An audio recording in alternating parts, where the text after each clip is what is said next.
Live from Waukesha Studios, it's the Pinfall Wrap-Up.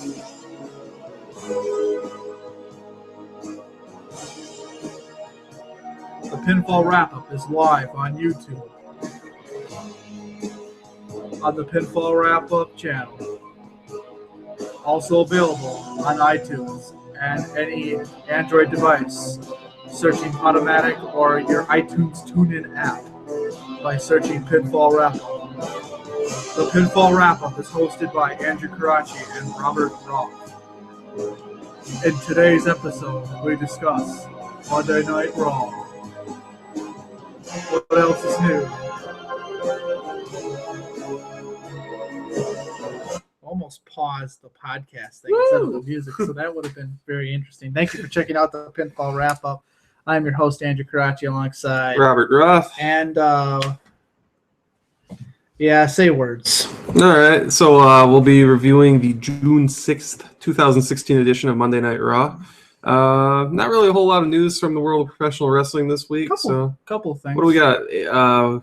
Cody. I know we have a Cody Rhodes thing. Brock Lesnar. Oh yeah, the Brock Lesnar at UFC 200, which that's pretty much the story. And as always, much more when it comes to ramblings and all that kind of good stuff. And the nice radio announcer we have now to do our opening thing. Elaborate on how they could find us in case they didn't catch that. All right. You like calling it the TuneIn app on Apple? I do. All right. So if you have an iOS device, use the TuneIn app or the Podcasts app. Search for Pinfall Wrap-Up. You'll find us there. Otherwise, if you have an Android device, go to Podomatic.com, search for Pinfall Wrap-Up, or you can download the Podomatic app and search for us. YouTube, search Pinfall Wrap-Up. You can find us there, play the show. Google Pinfall Wrap-Up. And before we get started, I got a little bit of something I need to talk about. So today, before we got together, watched Raw, and now we're doing this delightful show, I figured I need to get something to eat. I was hungry. So I figured what would be good that's not fucking Quick Trip food, because I'm so sick of Quick Trip food, and I'm so sick of Speedway food, and that's all I've been eating for the last seems like 2 months. So I decided I'm just gonna go to Jimmy John's, even though it's 20 minutes away from here, even though it's not that far, but because of the fucking traffic and trying to go through Waukesha, it's almost impossible to get through it, especially with all the fucking traffic. And not to mention everyone drives like Pudwax at 6 o'clock, whatever, because everyone gets confused with construction. They drive on the wrong side of the road. They go down the wrong way on a one-way, whatever. That's not what pissed me off. Okay, so I get there, and I'm strictly a ham and cheese sub guy. That's my sandwich. I don't like the rest of the shit. Ham, cheese, mayo, some vinaigrette, tomatoes, provolone cheese, of course, or Swiss if they have it. Most sub places don't anymore. Swiss is the best cheese to put on a sandwich, I think, by far. Just saying. So I go there, and Jimmy John's there for the ham and cheese is a number one. So you just say number one. My order is always a number one, sometimes two number ones, and sometimes I get a pickle, whatever. That's not relevant. So I get that. Took me 25 minutes to get there. I get back here at 6:30, and I'm like, I'm going to eat this sandwich. I open it up, and it's fucking roast beef. I didn't order roast beef. I got 2 roast beef sandwiches. I didn't order roast beef. I didn't want roast beef. They covered it in oil for some reason. I didn't ask for oil. I asked for some vinaigrette, but I guess the guy thought I said vinegar and oil. Oh. And when I said number one, I guess he thought I said number 12 or whatever the fuck it is. I don't know if it's number 3. And I thought it was a little weird because he asked me, do you want cheese with that? And I said, yeah, it's ham and cheese. I responded, that's ham and cheese. Cheese comes with ham. I don't know why. Who says, I want a ham and cheese sandwich with no cheese? It makes no sense.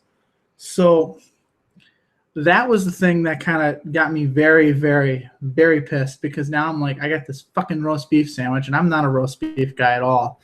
But I ate it because it was better than going down a Quick Trip and getting whatever left, because this Quick Trip where I live is fucking awful. Their food is always like, it's funny when you go and you look at the food and it says the time is like 10:50 and you look at the clock, it says 11:30. Like, oh, okay. Because I don't know if you noticed that Quick Trip has times on their food. Yeah. And, you go there, it'll say like 10:55 or it'll say 11:15 or something like that. And then I look at my clock and it'll say 11:30. And I'm like, okay, this is already like 20 minutes overdue. And I'm not trying to bury Quick Trip or anything like that. Just the Quick Trip on Fleetfoot is the one I want to bury. Well, see, the thing is, like, okay, so when I worked at my old job, when I worked my old job, like, we drove around a ton, and very seldom did we actually get legitimate lunches. So we had to stop at gas stations pretty often for our lunch, for our gas drinks. Station food sucks so bad. Yes, it does. But Quick Trip, because they are everywhere now, that was like our main, like, okay, we're hungry, we need something quick. GPS and Quick Trip really quick. So I've been to pretty much every Quick Trip in southeastern Wisconsin. And we'd stop at this one quite often because this was kind of like on our route back to New Berlin. And during the day, their food isn't bad at all. Food's not bad if it's not overdue. Like if you go at like, I don't know, 11:15 in the afternoon, not bad at all. Even probably between like 11 and 1, the food really wasn't ever that bad. At night, if you're going for dinner, like I assume you have been or did, or it's usually like late lunch. It's usually like 4 to 5 o'clock. Yeah, you're probably kind of hitting their off time there. Like, I bet if you went between 5 and 6. This Quick Trip is just not good, just in general. Like, I don't know. It took them like 3 fucking years just to get iced tea in there, and the unsweet iced tea, because they've had that stupid sweet thing that no one ever gets. And so I like unsweet tea because I don't understand why you would put sugar in it. Just drink a soda, but that's just my personal thing. Like, I'll sometimes do like 3/4 unsweetened and then like 1/4 sweet. And put some orange soda in there too, or like it just. I will also do completely unsweet. It depends on my mood. Sometimes soda is very sweet. I don't drink a lot of soda. I do not drink, like, if I go somewhere and there's nothing else available, I will drink soda. If I don't want something as sweet as a soda, but I just want like something just barely, like the coffee I drink while we watch Raw, I do not get sugar in it. It's barely sweet. There's a little bit of sweetness to it just to kind of take the edge off of the harshness of the coffee. That's my same thing with tea. A little bit of sugar takes kind of the harshness of it completely being unsweetened off. Another thing that sucks about living where I live, for at least for deliveries, who delivers here, my options are Pizza Hut, Marco's, and Papa John's. Oh wow, Marco's delivers this far? Mm-hmm. Oh wow. Domino's, I think Domino's does. Marco's is further away than Domino's? No, Domino's is further. Really? Yes. I guess my perspective is messed up from here. Yep. You have to go past Marco's to get to that side of town if you're going through town. Because Marco's is right off of Broadway, and most people that are, if you're listening like worldwide, you have no idea what we're talking about right now. Well, it's like when people talk about New York. Right. But much less relevant. On Broadway, because Broadway comes all the way up and turns into Racine, right? It connects to Racine. It connects to Racine, and Racine shoots out to where I live. So with that said, the food around here, just in general, the fast food joints are all fucking awful. Our McDonald's is terrible. The one on Sunset's terrible. Every once in a while, you can get a good like double cheeseburger, like every once in a while, but it's so rare. The Taco Bell's bad. I hate the Taco Bell here. Dairy Queen. I hate this Dairy Queen too. I don't like Dairy Queen just in general. Oh, okay. I mean, chicken strips are good. Yeah, they're okay. They're okay. I wouldn't say they're good. I like them better than Culver's. I can't believe I'm about to say this, but I'd rather have Walmart's chicken tenders probably over Dairy Queen when they're good. Like, there's times where you say that because you probably ate deli food to death, like, just in general. So it's like, yeah. And I have too. That's why I just can't eat Subway on a day off. Just can't do it. and I barely can eat it when I'm there. And that's what I'll eat for lunch almost every day is Suckway. But Suckway's bad. Cousins has gotten bad here. Both of them are bad. The one on Sunset's bad, and the one down the road on 164 is awful. Well, there's always one on Grandview. That's a little too far for me. I mean, I'm not going out of my way for Cousins. Culver's is still solid. The one on Sunset's solid. And then the little shopping centers where the Target is on Sunset down there, the Jersey Mike's is kind of hit and miss. I like Noodles and Company. Like that I like I'm a big pasta guy, so I can go there and get what I need to get. And other than that, there's not a whole lot of good here. Now, the Italian restaurants, on the other hand, are pretty solid. The one right down the street from me, Matteo's. Very underrated Italian restaurant, and a lot of people shit on it.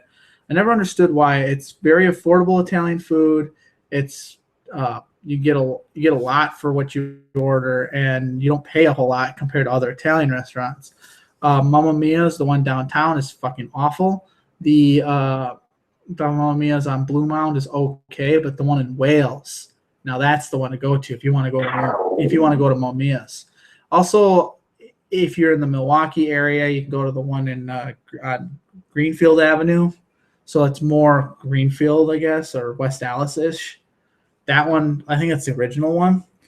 And then another good Italian restaurant in Milwaukee would be Bobby-Ayers, which is the cook from the original Mamma Mia's left Mamma Mia's and made his own restaurant chain called Bobby-Ayers. So that's why and this is now I'm speaking strictly to the fat people. So you can tell the difference between like the food when it comes to Mamma Mia's and Bobby-Ayers, like how real similar the style of the food is, and that's the reason. I noticed that when I went to Bobby-Ayers for the first time, I think 2 years ago, I noticed that immediately. I'm like, this tastes like Mamma Mia's, like almost identical, except it was a little better. And I noticed it straight off the bat because I had no idea that they were somewhat related. I thought they were completely different. So yeah, I'm an Italian food guy. That's my favorite kind of food. There you go. So I mean, like I go to Italian restaurants probably more than anyone. Olive Garden sucked my dick. Not a real Italian restaurant. No, I love watching the commercials of their Italian food though because they're like monstrosities. Like try our lasagna with chicken parmesan slapped on top of it with spaghetti and Alfredo sauce. It's like they combine everything Italian in the one dish and like try to like shove it in your face. It's like, ooh, Olive Garden. I fucking hate Olive Garden. It's like a Mexican restaurant. Try our chimichanga with a taco attached to it and a burrito up its ass. Okay, like I don't understand what this dish is, but I've eaten at Olive Garden I think maybe 3 times. And every time I went there, I didn't have to pay for it. So that's the only way you'll ever get me to go to Olive Garden if I'm not paying for the damn thing. The thing with Olive Garden for me is I don't view Olive Garden as Italian food. It's not. I just see it as a restaurant to go to. The food isn't bad if you get the idea out of your mind that it's supposed to be Italian food.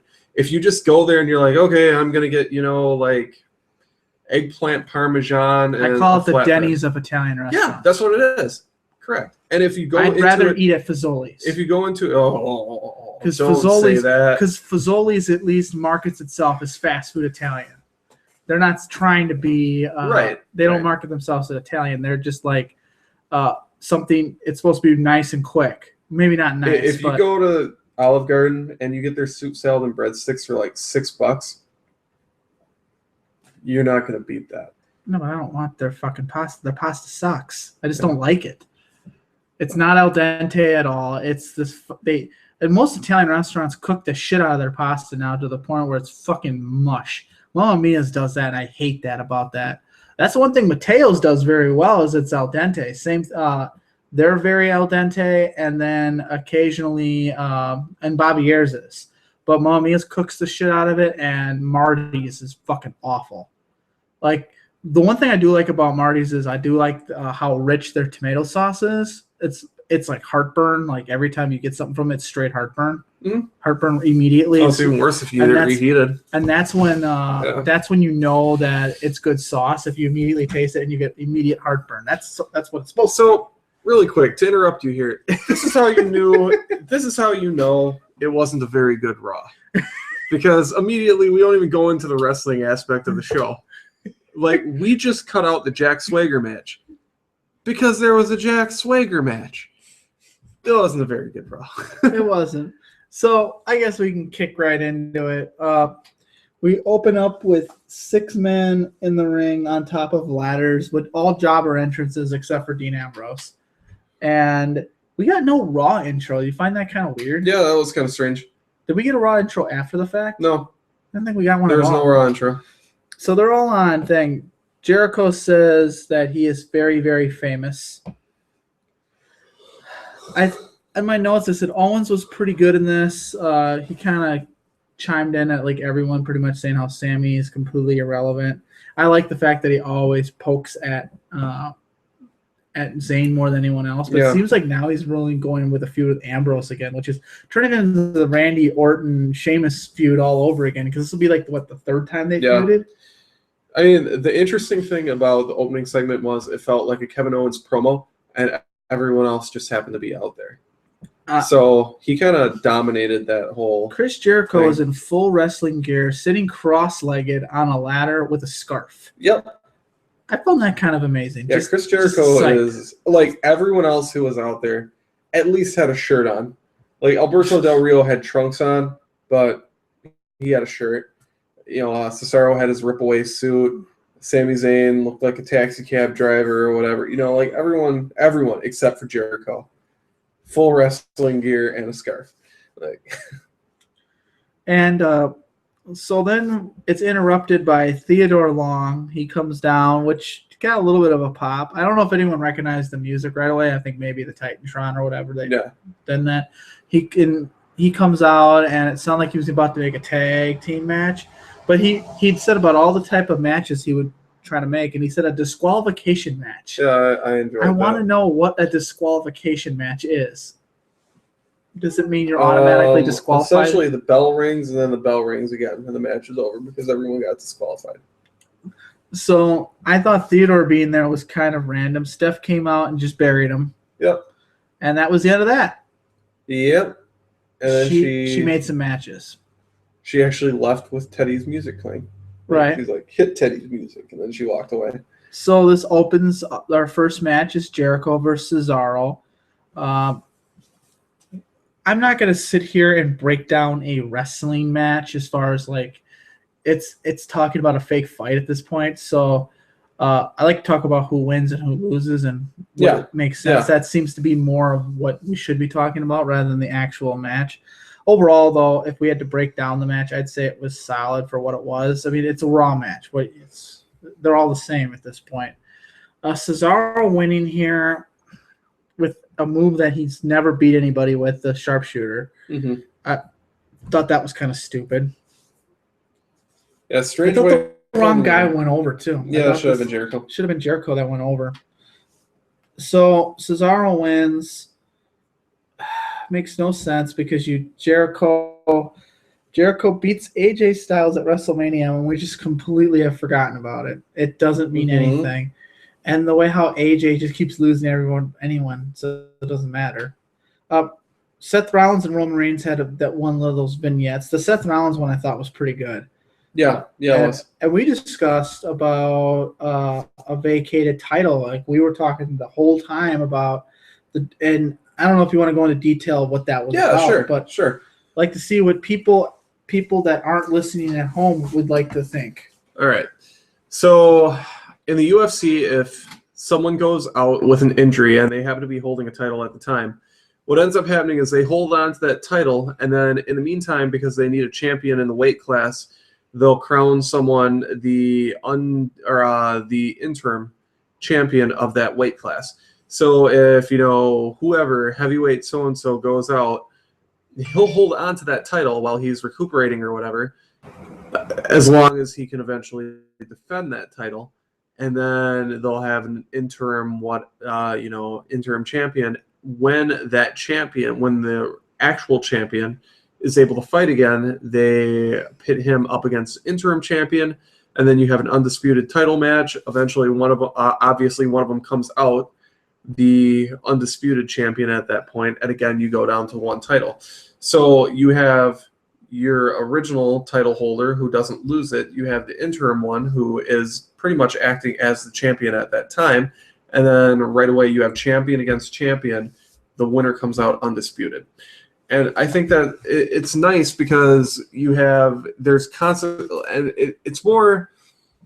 it's actually a nicer situation for the WWE if they were to implement something like that, because then you have an even deeper, richer storyline going into it, because then there's more consequence on the outcome of, like what you're going to end up having with the Seth Rollins Roman Reigns match, because you have then two champions going into it. You don't just have Seth Rollins saying, I never lost the title. I went out with injury. I'm going to reclaim what's rightfully mine. He already has it. You have Roman Reigns saying, you were out injured or whatever. I had to carry the weight of this. I'm the champion, blah, blah, blah. They both have legitimate claims to the title. You have two men going in champion, one man coming out. The consequences, one is no longer a champion. Right now, you have one man going in champion. Same guy is more than likely going to come out champion. There's no consequence on Seth Rollins other than he doesn't get his belt back. There's not as much of a consequence. Plus, if you did it that way, you'd still have one more match then where he could challenge for a rematch. Where at this point, it's just he's getting his rematch. That's that. I'm not in favor of bringing in an intern champion, and my reason is you're trying to sell people to buy the network, or you're trying to fill the arena. Mm-hmm. If you make, especially with the Rollins situation, look how many champions we've had when Rollins was out. When Rollins was out, you had Roman Reigns crowned, Sheamus crowned, Roman Reigns again crowned, Triple H crowned, and then Roman Reigns again crowned. So you had 5 title changes while Rollins was out with injury. So if you're just calling it the interim champion, so when Sheamus cashes in his Money in the Bank, he's not cashing in on the real title. He's cashing in on the intern title. Now, no, it's the real title. Right, but you want to have 2 champions. Now, that means you'd have to have 2 belts. Now, the thing with that is I also think that especially in WWE, I know where they'll go with it. They'll have some kind of weird finish, say with the 2 guys fighting, and one guy goes to Raw and one guy stays on SmackDown, and then you have the World Heavyweight title, your Triple H belt comes back, and then that's where they'll go with it. So I like the idea of having the champion versus champion match, but my idea would be more of you still have Roman Reigns as your legit champion, but when Rollins comes back from his injury, he's first in line, and it's not just a championship match. You have the match the way it is, just no championship advantage. So if Reigns gets disqualified, Rollins becomes champion. Outside of intentional disqualification, like if a guy runs in, like that would be you'd have to reset it. Obviously, WWE wouldn't book it that way. Reigns gets counted out, Rollins is champion. So Reigns can't intentionally get himself disqualified to retain the title to screw Rollins out of a legit rematch. I think that way it's more like them fighting at the end of a tournament for a title, where the winner of the match wins the championship regardless of how they win. Roman Reigns is still coming out with that belt. This is the problem. The only way around it while keeping one belt would be to make the champion vacate it when Rollins comes back. When the injured champion comes back, the title gets vacated again. Well, you could still have Reigns walk out there with the title, but he just doesn't have championship advantage because Rollins never lost the title. Or the championship is vacated at the beginning of the match. Sure, you could do it that way too. That's pretty much what you're doing. You're just not saying it.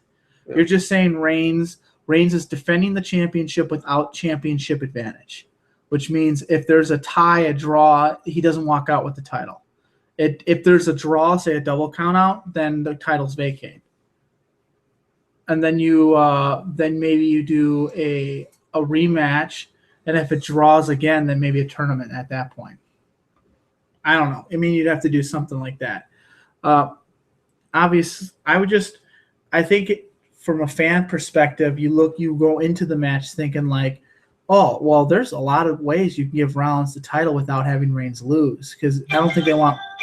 You need to calm down over there without putting Reigns in taking a strict loss. I don't think Rollins is winning the title at Money in the Bank. I don't think that's happening. I think the way they're booking it, they're calling this a redemption story for Roman Reigns. It should be the other way around. Yeah. It should be more Rollins should be more booked as the guy that doesn't have a chance, rather than Reigns being the guy who doesn't have a chance. He's the freaking champion. Correct. So it makes no sense, and I don't like it. I don't like the way this feud's going. What are your thoughts on it? Since they both weren't on Raw, which also is stupid. Yeah, it's kind of interesting. I mean, they're giving Seth Rollins the whole rebuild, reclaim, blah blah blah thing. I mean, that's part of his video package. That's his new T-shirts and all that stuff. And Roman Reigns is like the underdog somehow. Have you ever, if you just look back in recent history, a major heel has to vacate the title. So Rollins would be one of your top heels. He had to vacate the title. And when they come back, let's just say they've been gone for, we'll say, more than 6 months, so a half a year. Has anyone ever come back and stayed exactly heel for being out that time with showing video packages of rehabbing and that kind of stuff? There's been a couple, but it's not really common. They always come back as a babyface. Correct. Edge was one of the guys who came back as a heel when he had his when he had to vacate the World Heavyweight title, and then I forgot who won it. It was Great Khali who won it, but he had to vacate the World Heavyweight title because of some kind of injury, and then he came back at that Survivor Series and then won the title from The Undertaker. So I don't know if it was Batista. It was Batista. Was Batista the other? Yeah, and then he beat Batista like 3 times or something like that, and then he had the feud with the Undertaker at WrestleMania. But because it was Undertaker's redemption story because Edge originally cashed in Money in the Bank on him earlier in the year. Yeah. And so that's what made that match. And you also had Edge, who was undefeated at WrestleMania as long. He was like 9-0 or something like that. And then Undertaker was 15-0 or 17-0. So it was a streak versus streak. It was one of the first like Undertaker matches where you're like, this could, I don't know which way they'll go with it, because Edge was more the future, Undertaker was the past. Would they put the future, who's going to be, and how great of a heel Edge ended up becoming, especially coming from an Edge and Christian like that. That was the comedic tag team, and how great of a heel Edge was. So when I saw Rollins' return, it reminded me so much of Edge, like just Edge's return, and just Edge's personality is real similar to Rollins when it comes to that heel persona. Mm-hmm. That's kind of how Edge was, and it's not a rag on Seth Rollins. It's a huge compliment because I consider Edge as one of the biggest heels, especially during that era. I mean, you had Orton and you had Edge. Like those were the top 2 heels. And I think Edge was way more over as a heel than Orton. Because Orton was given so many chances, especially on Raw. And they put him in major feuds with Cena, where Edge was over on Raw. And he was also over on SmackDown. Because Triple H was pretty much face that whole time. Right. He was face the whole – he was a burial machine during that time. Yeah. And he also buried Edge during that because whole time he would have been a perfect heel around that time. They needed him. They needed a heel. They didn't. Edge filled that spot they needed, and the thing, and that's like I said. I mean, he won 10 world titles. I think that's it's inflated because of the injuries and having 2 different championships. Yeah. He had one day, I think it was one pay-per-view where he lost the world heavyweight and then walked out with the WWE title. Really? Yeah, it was either him or Jericho. But I think it was Jericho, actually. Jericho walked in with the WWE title, lost it in the Elimination Chamber, and then joined the World Heavy Chamber, and then walked out with the World Heavyweight or something like that. So, or he lost the number 1 contenders match and then for one title and then won it in the other title.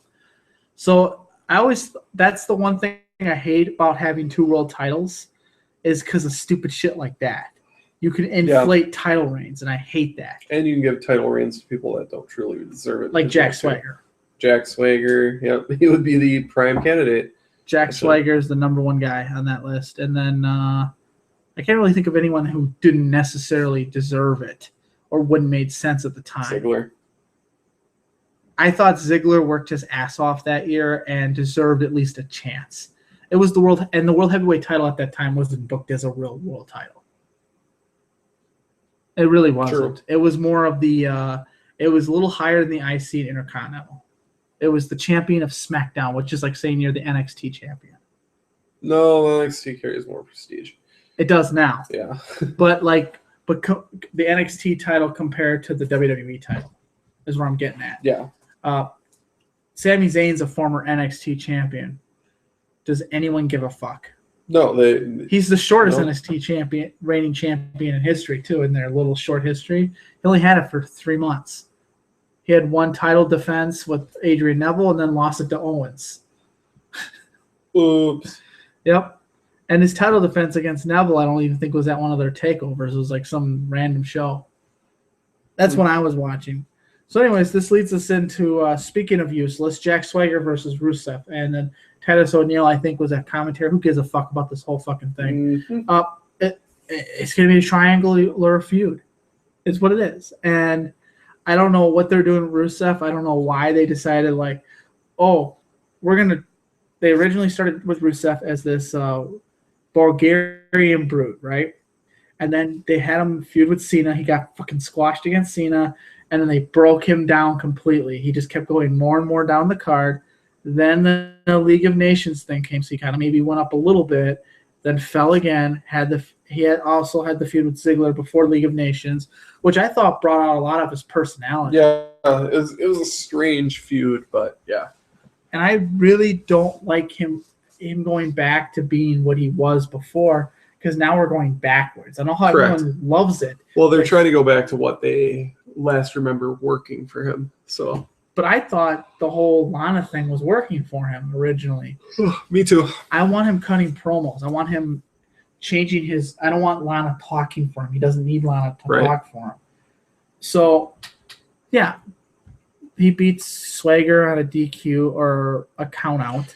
And for the Swagger thing, I think they really only brought him out for the home crowd reaction on this one. They were in Oklahoma. He's from Oklahoma, so why not just have him get beat and then not have anything to do with Titus O'Neil? It looks like it's going to be a triple threat. But it's because Titus O'Neil had that thing from last week with him. Right. So Swagger was just out there. I think with Raw, they're going to kind of like switch matches back and forth. Like, I'm sure O'Neil will have a match then next week where Rusev will probably come out and interfere, and then it'll just, it is what it is. I think that's kind of how they're going to do that one. So I don't think Swagger is really. How do you feel about Rusev versus Titus O'Neil? Okay, sure.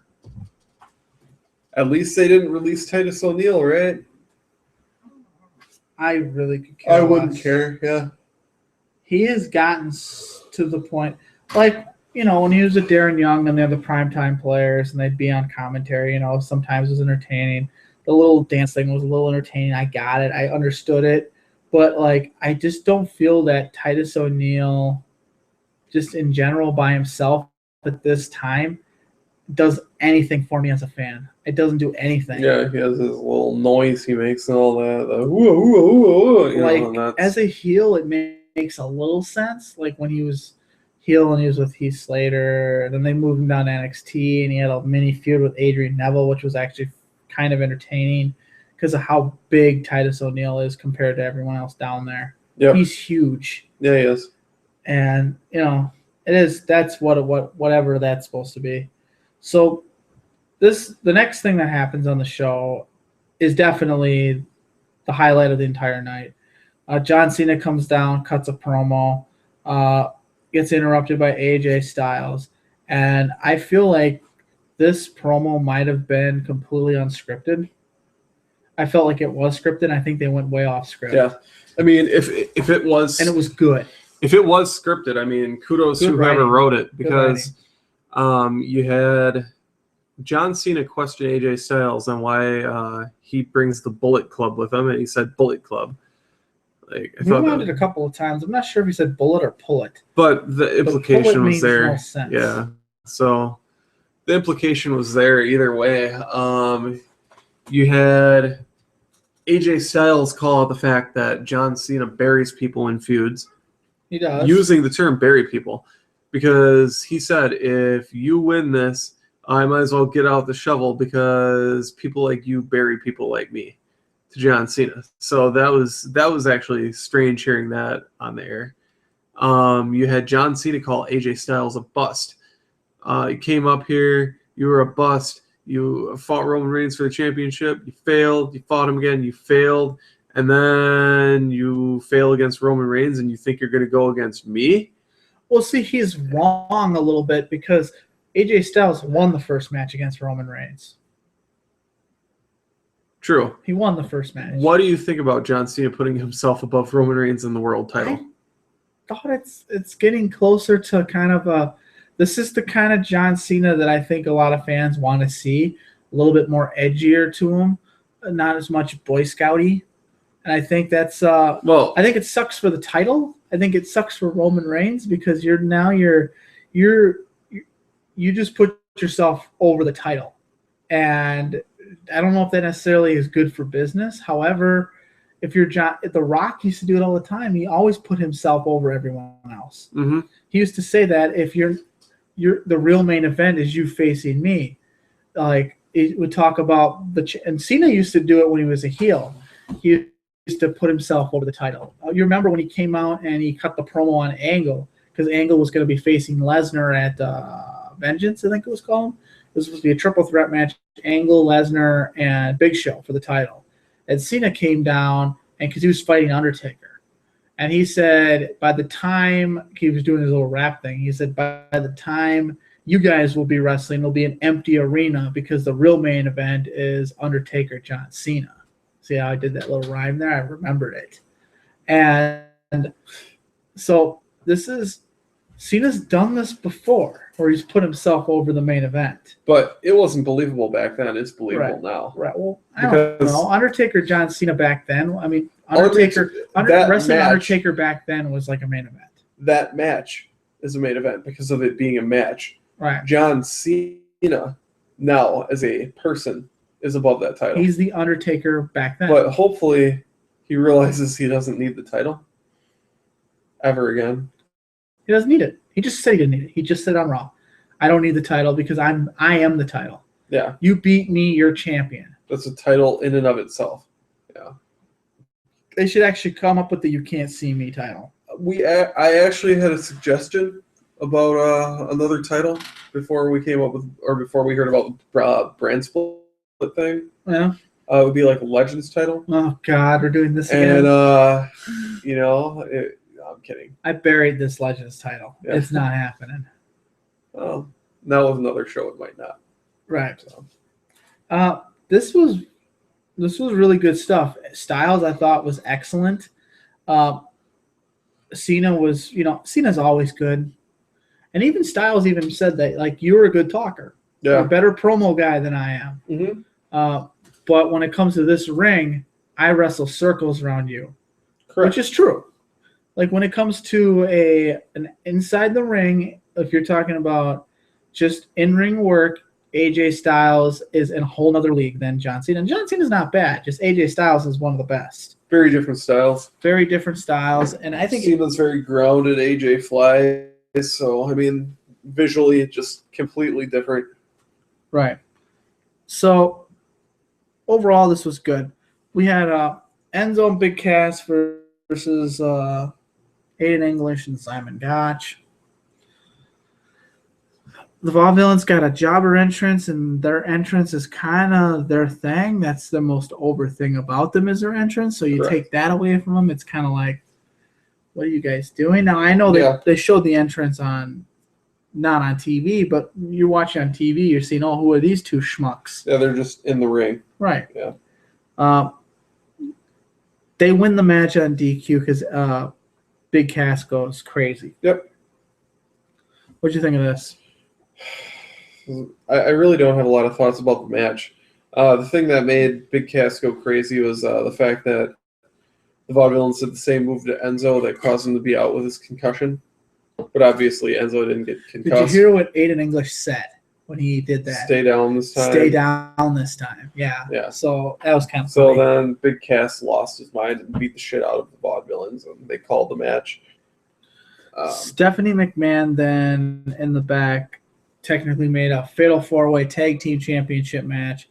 Vaudevillains, Enzo, Big Cass, the Club. Yeah, the Club. And New Day. Yep. From an idea from Teddy Long. Right. Yeah. So who's winning that? I don't know. I think New Day retains most Yeah, likely. in a fatal 4-way, more than likely. Sami Zayn versus Alberto Del Rio was our next match. Good this match. was another. Yeah, this was solid. And I was really surprised that Del Rio went over. I mean, it makes sense that he should wanted go it. over. We both wanted it, but I didn't expect it to go that way. Right. Just surprised the hell out of it. And he went over fairly clean. I'm sure he had to rake the eyes, but whatever. Uh-huh. That happens. I mean, guys throw dudes into steps. Baby faces will throw a heel into the steps, and they never say that's the reason why they lost. Correct. So rake the eyes, I think, is just as legal as throwing some guy into the steps or hitting someone's head against the announce table. Sure. Which makes no sense why that's legal. Yeah, I mean, you can do that, but not hit a guy in the back with a steel chair. I don't know. Well, it doesn't make any sense to me that you can hit someone's head on the stairs, but you're not allowed to hit someone in the head with the stairs. Mm-hmm. Yeah. It's all a matter of perspective. And then here comes the I told you so moment of the night. Dean Ambrose versus Kevin Owens. I don't have to say anything. Dean Ambrose wins because Dean Ambrose is higher on the card and respected more in the company than Kevin Owens is. Are you surprised by this? Yes. I feel like you were. Mm-hmm. I wasn't. Kevin Owens at should have all. won over. I agree. But Oops, I feel like Zayn, that Dean Ambrose is looked at as like, I feel like his opponent, like his next opponent, like if someone was going to come back would be Orton, and I feel like he would go over Orton just clean. I feel like he's higher than Orton. Maybe, yeah. He's definitely more popular. Right. I think that. Yeah, I think unfortunately you're right. He could cash in. He could win Money in the Bank, and he could cash in on the triple threat, make your triple threat shield. Yeah. At Money in the Bank, even. That would be fucking awful. So then we have a tag team match. I mean, a singles match with Tyler Breeze and R-Truth. Moving on. Now, I will mention about that. I like Breeze Dongo or whatever the hell it is. Yeah, it's interesting. It's the best thing to come out of this. It's two characters that are like completely, totally characters. Like they're characters. They're not real people. Like the Tyler Breeze character wouldn't work in the real world. No. Neither would.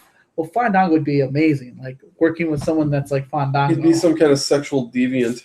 Like some guy walking around with a vest that doesn't fit. Yeah. No shirt underneath. Always dancing, quote unquote. But doing the Fandango dance at a long time. Yep. Our main event was the Bullet Club versus the New Day. They immediately destroyed Xavier Woods and then went over in this match. Mm-hmm. It was then ended by them trying to beat down Kofi. Cena came down for the save. Once again, the Bullet Club are used as punching bags. Cena comes in. AJ leaves. Then AJ goes back in, starts punching on Cena again. And then Kofi comes in for the save. And then you have Cena and the New Day standing tall over them. Yep. No positive thoughts there. I don't know. Like obviously the right team won. The aftermath of all of it's kind of predictable. That's all I'll say. Like it's not like I'm shocked that they had it go the way it did, but damn, you just want it to be not predictable sometimes, and they always let you down. I feel like the show had some solid moments. I feel like the last half that was a lot better than the first half. Correct, I agree. I feel like it got better, and it makes me feel like this really needs to go 2 hours. Uh-huh. I think if it goes 2 hours, it's almost passable as a cable show.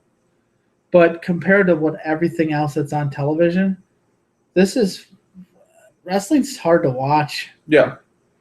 And when we zoomed through Raw, and I went on my little rant about food, and we're only at the 45-minute mark. Oh, wow. So, like, this is pretty bad Raw. It was bad Raw. So, if you had to rank it 1 through 10, what would you give it? For a 1 through 10? Yeah.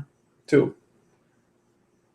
Yeah, I think I'm with you on that. Like, I feel like 5 is still bad, but 5 is at least somewhat watchable. Yeah, this was I'd give it a 3 because of the AJ Styles Cena thing. I really like that. Yeah, my thing is, so is 20 minutes, 15 to 20 minutes worth of content enough to override an entire 3-hour. But you're talking about a 30%, which is still an F. It failed. It got a 30%. I'm not saying 30% of the show was good because then that would still suck. But I feel like the AJ Styles thing was good. I liked the main event outside the ending. Del Rio going over Zayn, I thought, made total sense. Yeah, I just don't feel like any storylines are really advanced between the John Cena and AJ Styles thing. Nothing got advanced. Nothing got advanced with Seth. No storylines advanced with Roman Reigns. Why weren't they on the show? And then there's a problem in and of itself. You dedicated how much time to showing the whole Seth Rollins Roman Reigns thing, like the build up to that. And then in addition to that, they went through and replayed the entire segment from last week's Raw where AJ Styles turned on John Cena. So between vignette, and the replay of last week, what do you have? 15 minutes? Maybe a little less? Okay, 10 to 15 minutes? You sold me. 2. I'll give it 2. Yeah, because that part, that really sucks because, I look at it from 2 perspectives on that one. It's boring to me because if I wanted to watch like the build up to it as a fan, I already know the history between Seth Rollins and Roman Reigns. I got it. I know. I saw what happened last week. I watched what happened when they were in the Shield and all that stuff. Like I don't need that drilled into my head. I get that. If you want to build up that match, pull them out. Give me new content. Don't just rehash the same stuff. Mm-hmm. And as for the AJ Styles John Cena thing, it happened last week. Literally happened last week on Raw. Why are you showing me the exact same unabridged version of what happened again? Like, not necessary. You can show the highlights of it or whatever, just kind of give you a refresher. Oh, yeah, he beat the hell out of him. But you do not have to show the entire segment all over again. That's why you watched it last week. It's kind of like you always say, like with the baseball games or whatever. Like I remember you were watching one time and you're like, well, why don't you show the entire last game? I'm watching a baseball game right now. And they just kept on showing replays from the very last game. That's what they were doing on Raw. They were showing the whole segment again. Like, there is a live Raw on. Do something there. If they would have, God, they could have extended the AJ John Cena thing by 3 minutes. That would have been good. But, extend it a little more. Give them each a little more time. The audience liked it. We liked it. I'm sure a whole cross-section of people. You could have had a Seth Rollins, Roman Reigns promo. Mm-hmm. You could have had a backstage segment with Seth Rollins. He had to have been there. You could have done a Michael Cole interview with both of them in the middle of the ring, one by one. Have one sit out there, and you could have done like where the lights are dim in the arena or whatever, so it feels a little bit special. You could have even put carpet in the ring or whatever, just make it feel like an event of some sort, and just have Seth Rollins talk. And another thing, The Miz last week told us that he was going to keep updating us on his movie. We didn't get an update this week. We don't even know what's going on with the IC title. So that's another thing that I want to know about. When's The Miz coming back? When's he going to defend his title? How come he can just leave with a mid-card title and that's okay, but Rollins can't be champion when he's hurt with an injury. How come Brock Lesnar can be champion, defended twice a year, but then when Seth Rollins gets hurt, he immediately has to forfeit it, or Daniel Bryan, the champion previous to Brock Lesnar and Cena? Mm-hmm. It's stuff like that like doesn't make a whole lot of sense. Like you have 3 hours of Raw. Can you imagine if the Attitude Era had 3 hours of content?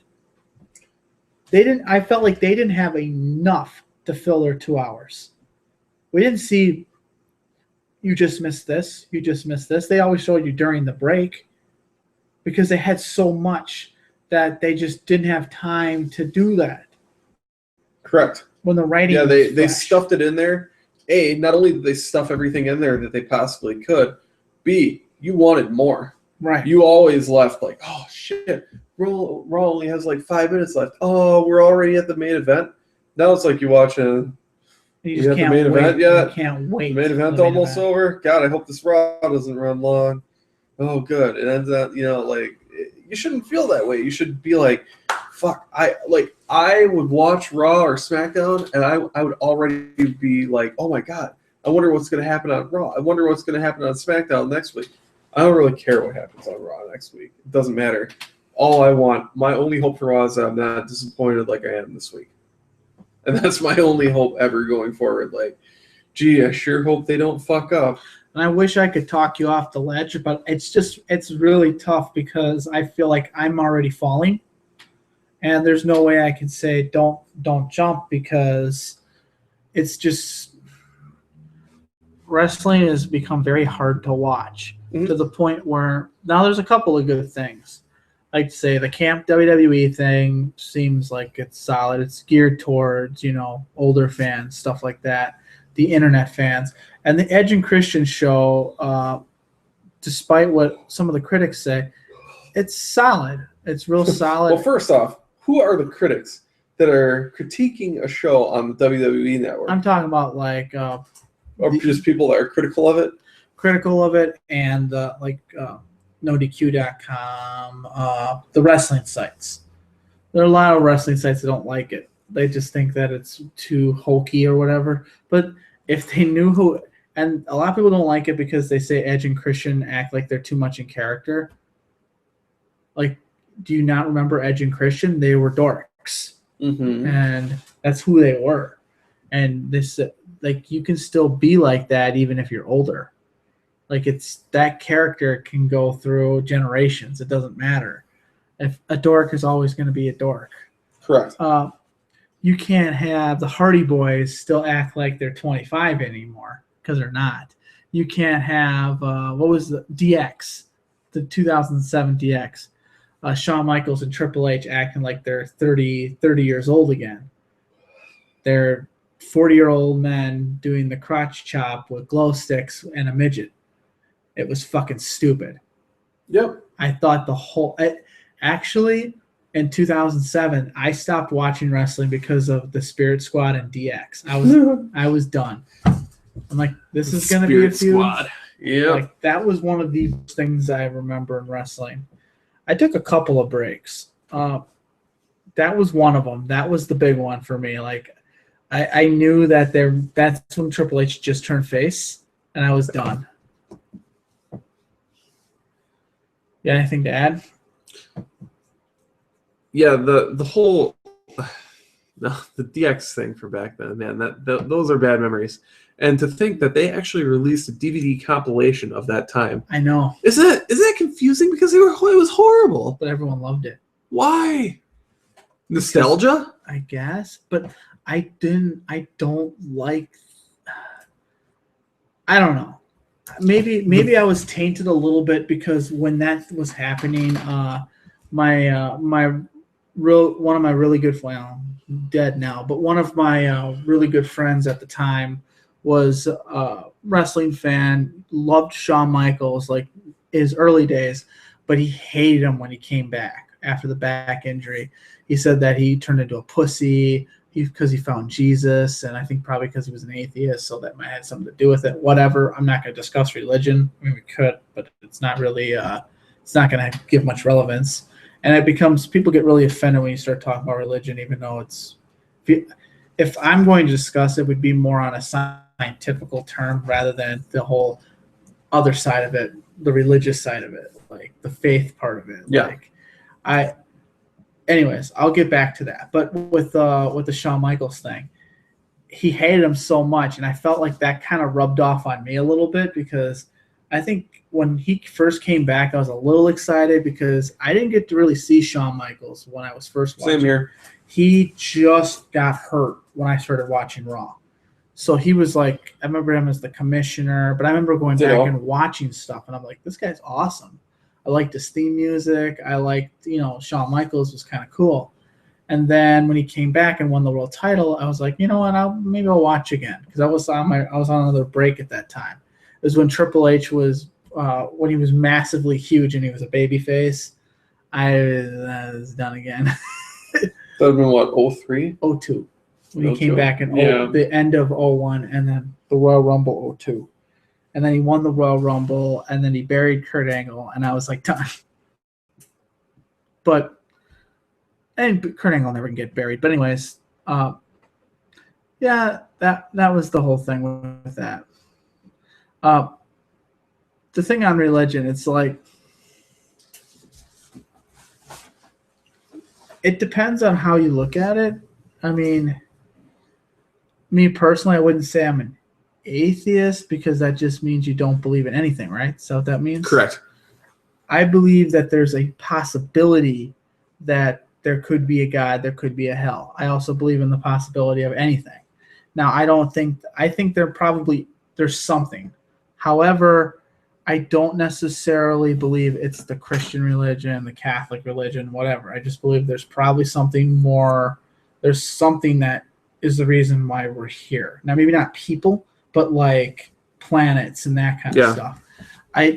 Just from a scientific term, I just don't understand how something or nothing can create something. Mm-hmm. It doesn't maybe because I'm stupid, but that doesn't make sense to me. Now, I've never had problems with people that are like huge Christians or huge atheists, whatever. The one thing that always irritates me is like, it seems like people get really, really pissed around Easter, especially when it comes to that stuff. Because you'll have atheists that say, fuck Jesus, he's a cocksucker. I've heard that before. I've never been against dissing someone else's beliefs. It's their beliefs. If that's what they want to believe, let them believe that. I think it's disrespectful to go after them. Now, I think it's the other way around, too. If you don't believe it and you're trying to force it onto somebody as well. Well, it goes both ways. Now, I'll say I'm not going to be overtly disrespectful. Let me start off. I am an atheist. That's fine. So that's and we've talked about this before. Mm-hmm. That's where I stand. Now, that being said, if someone tomorrow, and I think a lot of atheists that actually like have sense and are just doing it because it's cool, it's different. If someone were to prove to me God exists, if someone had evidence, well, I believe in God now because you have evidence that he exists or she or it or whatever, that there is a supreme being. Like I'm open to the fact, I'm open as much as anyone should be to the fact that if there's proof of something, I will now believe it. That being said, I am not going to respect anyone's beliefs about anything. I'm not going to be overtly disrespectful towards anyone's beliefs either. But just because you have beliefs in something doesn't grant you my respect of it. I have that feeling towards everything in life. I'm not just going to respect something because I'm told I should. And that's kind of where I am with religion. I'm not going to respect religion. I'm not going to do anything to accommodate someone's religion or their religious beliefs if it is an inconvenience to me. Because your belief in that isn't more important, nor does it override my lack of belief in something. Fair enough. So that's where I stand on that. So like usually if someone, if people are praying or whatever, and everyone bows their head down or does whatever, I just kind of sit there.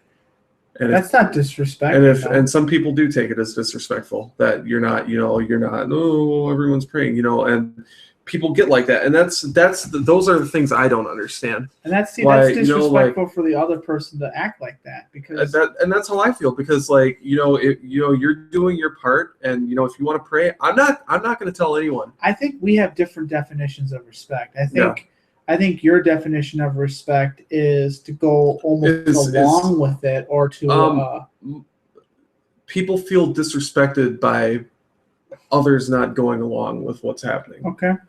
I've noticed it's kind of like if you were in church. Let's say you were in church and the pastor was. This is where I draw a line. I'm not that bad. If I step into a church, that is like if I'm in a church for a funeral, that is one of the few things.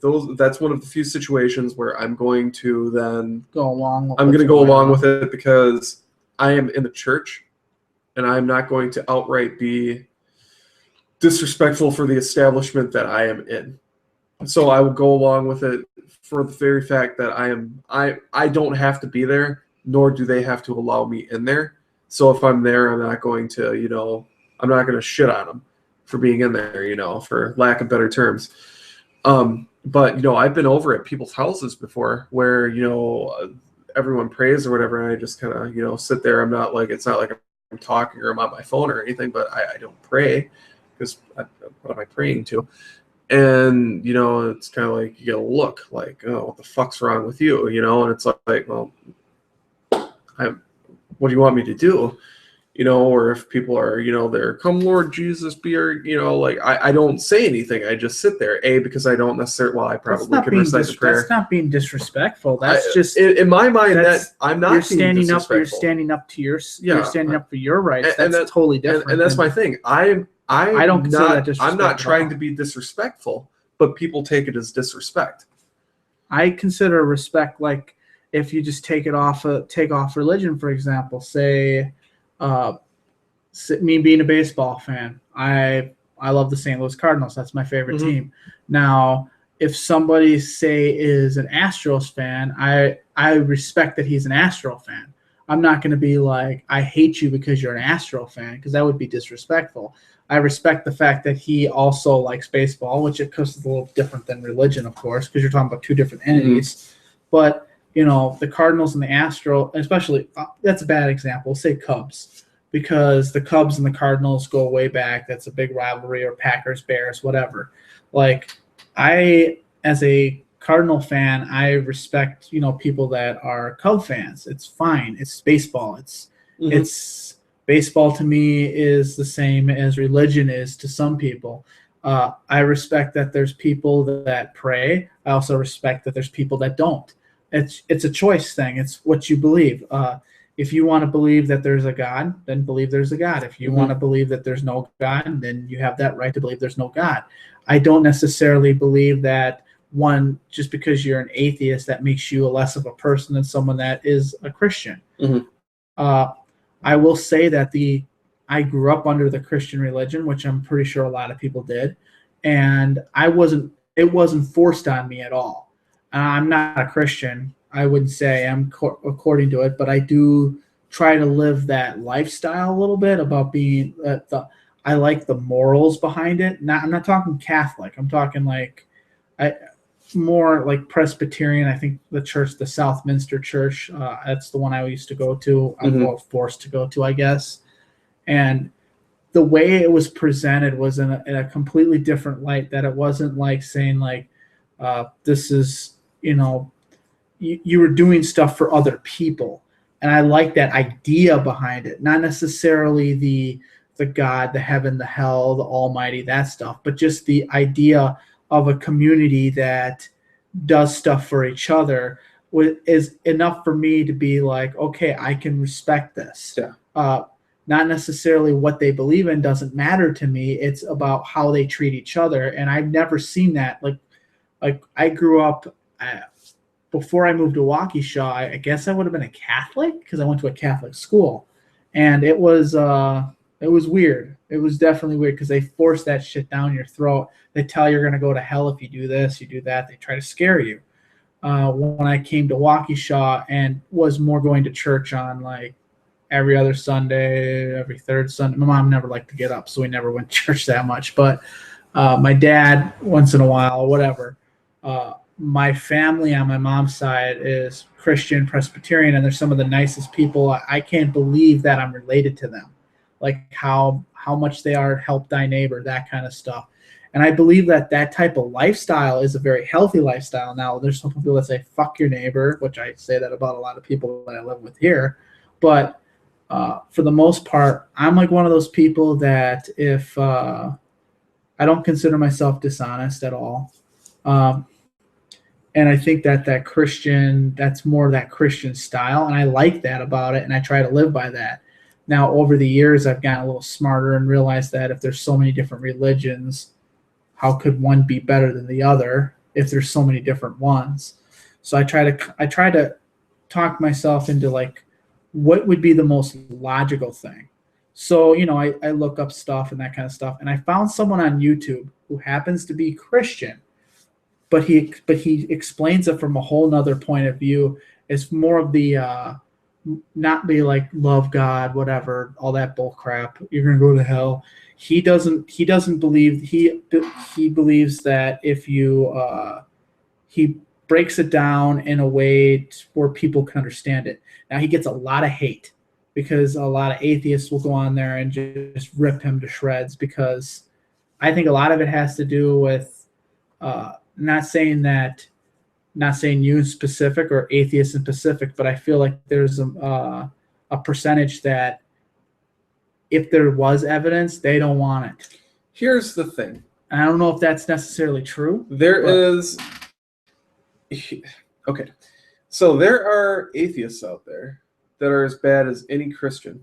I was just about to get to that. You have an entire wing of people that they are militant, hostile atheists. Correct. And for all of the reasons that they claim to hate religion and don't believe in God are the reasons people hate them, and they should hate themselves by the means in which they judge religion. Right. Because they are guilty of everything they judge religion for.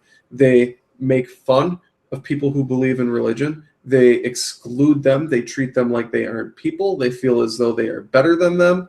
They are everything they claim to hate about religion. Because why do people hate religion? A lot of people hate religion and the religious because the religious feel as though they're higher and better and holier than, the whole holier than thou thing. They feel as though that those religious people are better. They feel as though religious people are very judgmental of the not religious, and the atheists do the damn same thing, and they try to jam their atheism down people's throats. And I will have a hearty debate with someone if someone is willing and someone is, okay with it and open with it, and we've talked, and like maybe I'm your friend or something, and like in certain situations a debate is fine. But an atheist that is willing to, oh, you believe in God? Well, that's dumb. Here's why. That's as bad as any Christian walking up to you and saying, do you believe in Jesus? No, I don't. Well, you should. Here's why. It's the exact same thing, but the shoe's on the other foot on that one. And I hate them just as much as I hate the Christians that will jam Christianity down my throat. That Jesus story is so interesting because the story itself, I like the story. I'm not talking about the religious part. I'm talking about the actual story of the crucifixion, the trial, and all that kind of stuff. It's a really interesting, just as a story in and of itself. Jesus Christ Superstar, which was a musical, did a very good job, I thought, of telling that. A lot better than Passion of the Christ, because they didn't have to show. You don't have to show like him getting tortured for 4 hours. I don't need to see that. And I like seeing the actual story, and they go and they show a different side of him. They make him very human. And it's actually really good, and I would definitely recommend it. It's not a religious musical at all, and people think, oh, because Jesus' name is on it, it's religious, so fuck it. No, it's straight. It's a rock opera is what it is, and it actually was controversial for its time. A lot of Christians hated it because I think a lot of it was because Judas was black. I think people hated that idea, They also hated the fact that Jesus was kind of moody in the movie for the majority of it because he knew he was going to die and he didn't really want to do it, and he was uh, more realistic approach to it. Like if you knew what was coming to you and you didn't really want it to happen, but you realized that you had to do it, but you don't necessarily. And he also questions the fact that why do I believe in this? Why do I have to die for you? Like talking, yelling at the clouds or whatever. Like why should I be the one to do this? And then he decides that okay, fine, I'll do it because you told me to. And it pissed a lot of people off. It was made in the 70s. Mm-hmm. So, and it's dated. It's definitely 70s. It's more 60s. They're dressed as hippies. It's kind of funny, actually. It's, dated. Some of it is. So, yeah, I would definitely recommend it. It's just the story aspect of it. And it's good music, too, just in general. Nice rock opera, especially for the 60s and 70s. But, yeah, I mean, that's pretty much what I got to add to that. Yeah. If there's any militant atheists out there that jam your stuff down people's throats, think about what you're doing and think about if that is what you want to be, if that is what you want to do. And I say the same thing to Christians. Yep, it's the same, absolutely. It's the same way. Are you going to win anyone over to your cause by being condescending? And furthermore, should you be trying to? Because if you truly are an atheist and someone believes in religion and that person isn't being offensive towards you or jamming it down your throat, what harm is it for them to believe in it if it's making their life a little bit easier? Exactly. What is, if you perceive it as ignorance, how is their ignorance making your life any harder, and what damage is it doing to them? What is converting to atheism going to do to them? Just because that is your belief, what harm is it? If your life, let's be honest, the world is miserable and it's only getting worse. And it might sound pessimistic, but it's true.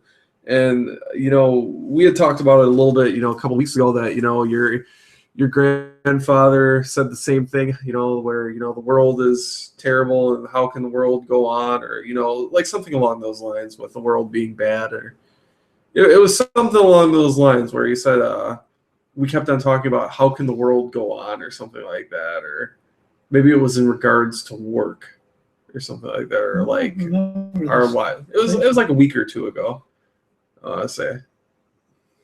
Regardless, so like the world, everyone always has a perception that the world is shitty and it's becoming shittier, and that life is shitty and it's becoming shittier, and it's always been shittier, and like no matter what your perspective is, no matter what year you're living in, like it always seems like things are getting worse, and how can things ever get better? But it is a shitty world, it's a hard world and all that stuff, and anything you can do short of like something illegal, not do drugs, don't be an alcoholic, don't rape, don't murder. But if you're doing something innocent like believing in like God or whatever it may be, if that's what it takes to make your life easier, and if that's what can put a smile on your face and be a little bit happier and you can get through life easier, good for you. Do it. Don't be ashamed of it. Do it. The guy I would like to plug on YouTube, his name is Gurup. And he, especially if you're more on the fence, like there's atheists that don't even want to know. And there's Christians that don't want to hear the other side. So for those people, this isn't for you. You're just going to get offended. You're going to get pissed. But if you're more on the fence, I would definitely look him up. He's on the God side. And there's another guy who's on the atheist side, but the atheist guy every once in a while will pick apart the Gurup guy just because to pick apart him. And Gurup he'll respond. This was a feud that went back in 2006, I want to say. It was really cool. They went back and forth. Gurup was he's an older guy. I think he was in his 40s when he was doing the videos, and it was really cool because back then it was tough to make a video without a laptop. Not a lot of people had cameras and was able to upload live or whatever. You didn't have cell phones, but cameras that could upload to YouTube.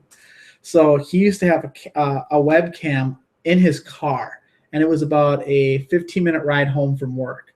So he would press play on his camera, and then he would talk while he was driving.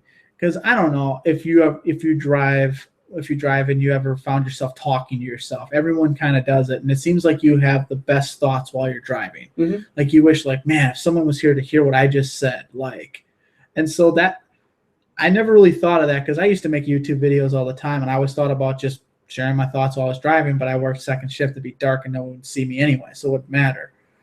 Anyways, the thing is, he has a different perspective of it, and he tries to explain it rather than using the faith card.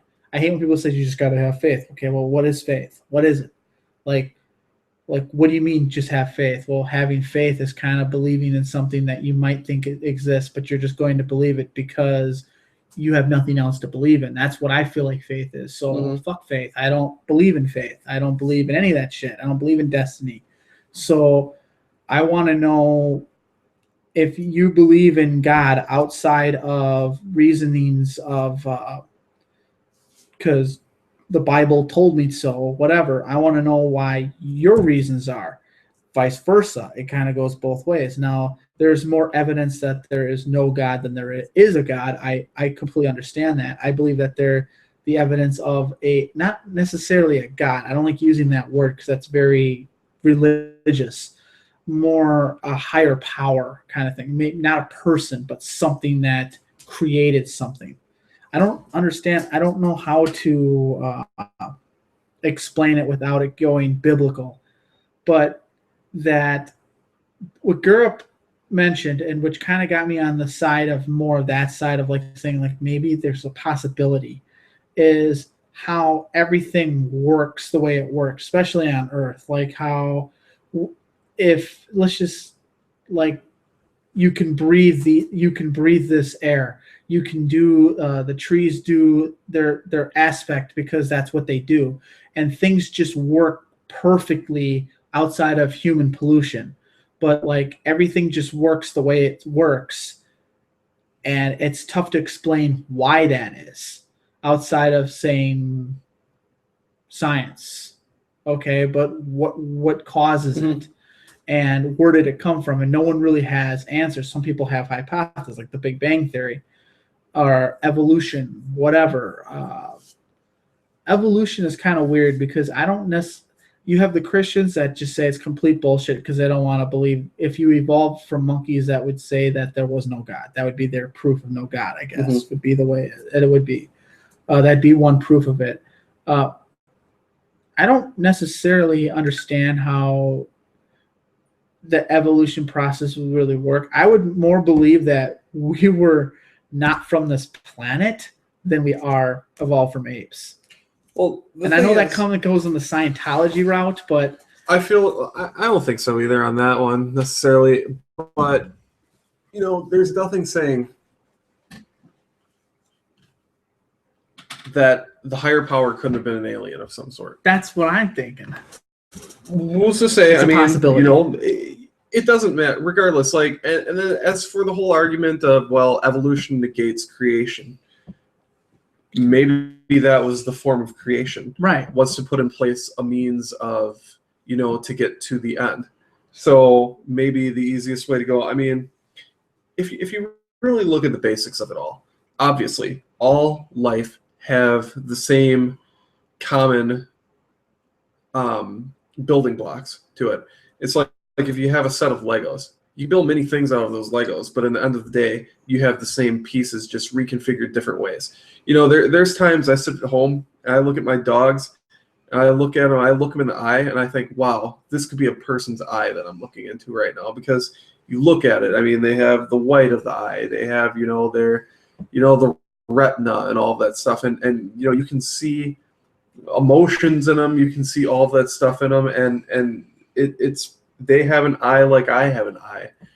They have teeth like I have teeth. They have a tongue like I have a tongue. It's all there. So using that logic, we would have at some point we shared something in common. It's obvious. It can't not be obvious. And if you look at apes and you see their faces and their the emotions they can convey on their faces, they're shaped a little bit differently than us, But if you even look within different species of people, now I sound like Hitler. But if you look at people as a whole and the different ethnic races within people, depending on where you live in the world, you'll even see slight variation in body type and things within people. Well, if you expand that to thousands of years, hundreds of thousands of years, what variations may you have had at that point? If you expand to a million years, where were you then with variations of people there? If you go to Africa, you have the pygmies that are super small that live in one part of the country, and then you have the different or continent. You go to a different part of the continent, you have people that are really tall. So you have small ones in one part, tall ones in the other. You go to Asia, their eyes are a little bit different and their body structure is a little bit different.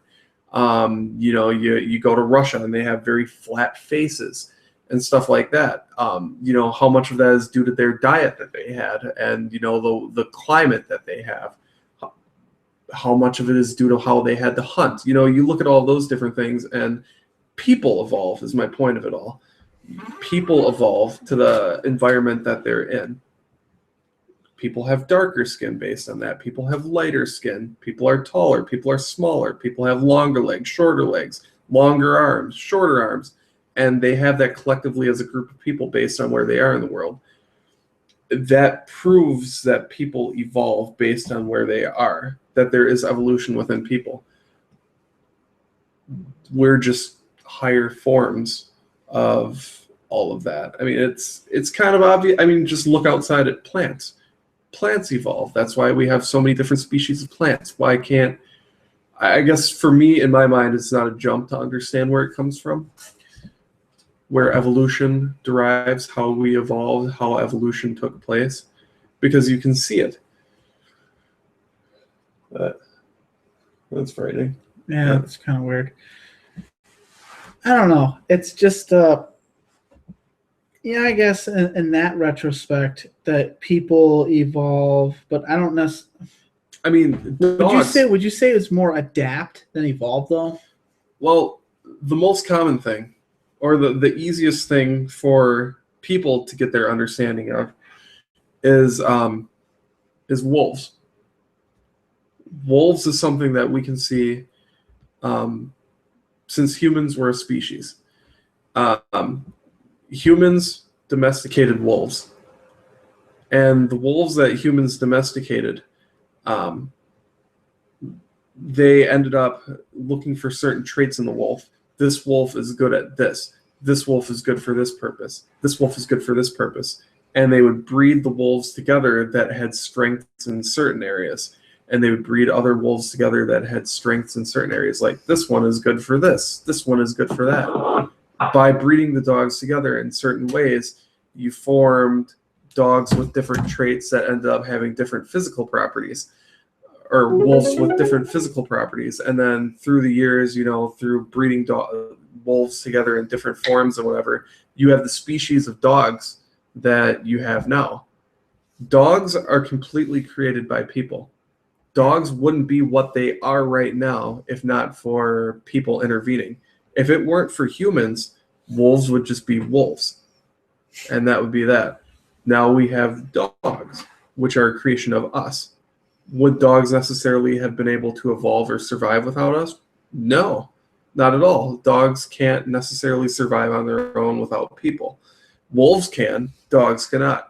So we actually, through evolution, created a weaker species, but we benefit from them. They benefit from us. We get the companionship and the hunting buddies. They get someone to take care of all of their stuff for them.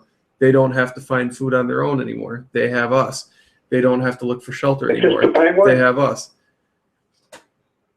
That was scary. So, but that would be an example of evolution right there. That's how you get a Chihuahua from a wolf. So if you can get a Chihuahua from a wolf, could you not get a person from an ape? That would be my argument there. Oh.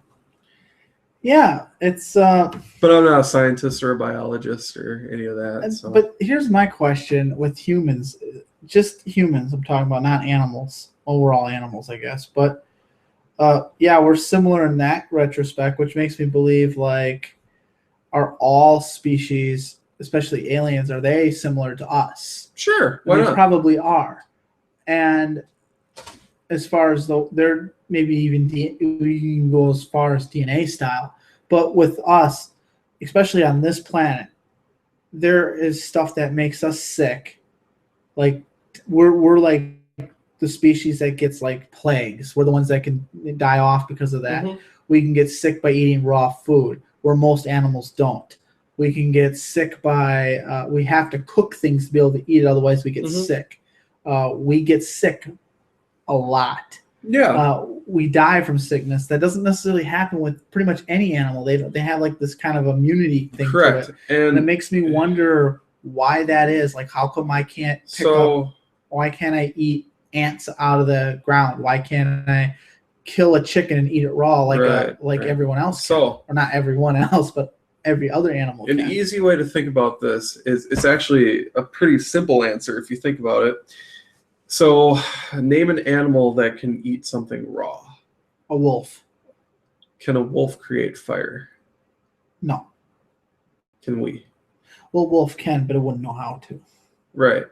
So it'd be afraid of it most likely. We evolved ourselves out of being able to be immune to eating raw meat by creating fire through generations. Sorry. I guess like through. It's over. It's all over. Okay. I think you're having too much fun with your soundboarding.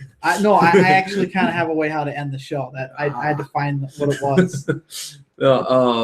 This is going great. Kind of like, I guess, kind of how I would look at it, or actually how it's been proven, is we evolved ourselves down on that one through generations and generations and generations and generations and generations of being able to cook with fire. You lose the immunity to being able to eat raw meat because you no longer eat raw meat. You no longer have a need to eat raw meat. You're cooking your raw meat. The bacteria and all that kind of stuff that exists in raw meat, you no longer have an immunity built up against because you are through generations cooking your meat. So if there's no longer any. Do we know though that the quote unquote caveman or Lucy or whatever, do we know that they were eating raw meat and was able to survive from it? I don't think there's any I sound like Les Grobstein right now. What about the people who determine that it's now a baby planet? See, the thing is, what authority do they have? I don't know if there's what qualifications do they get.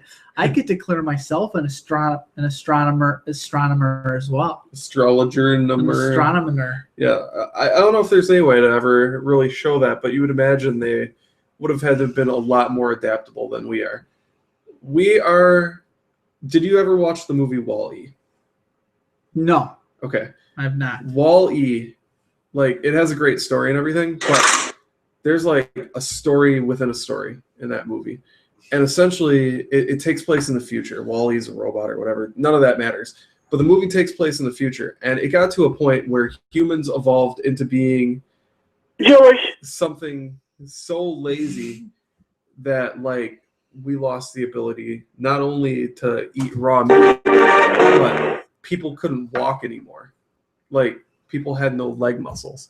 Everyone, they would be in like a wheelchair and they would just travel around in a wheelchair and stuff, or like this big floaty thing, because they no longer could do certain things. They were reliant on robots. They evolved themselves out of being able to do basics. Right. So essentially that's what we've done. That's when I saw hoverboards and all that stuff, I was like, oh my God, Wall-E is coming true. Or when I see people shopping and they're all in like little power scooters and they can't even walk to get their fucking food. It's like, wow, they were right. This is where we're at as a people. This is what we're evolving This to. second half of the show has been a lot better. And I think we should actually do that where we can cram wrestling down in 45 minutes and just talk something completely different. But I'm just not, I don't know. That's it. It's over. It's all over. Well, this was the the Pinfall Wrap-Up. Yeah, I it was your was. host, Andrew Caracci, alongside Robert Roth. and yes, Boards and Bernstein. I'm stealing this directly from the end of your show. You can check us out next week on Pinfall Wrap-Up on YouTube. We'll be Monday night again next week. We'll be Monday nights for a while until whatever. But other than that, I'm Andrew Caracci. I'm saying, have a good one, and Adios. we'll be back next week.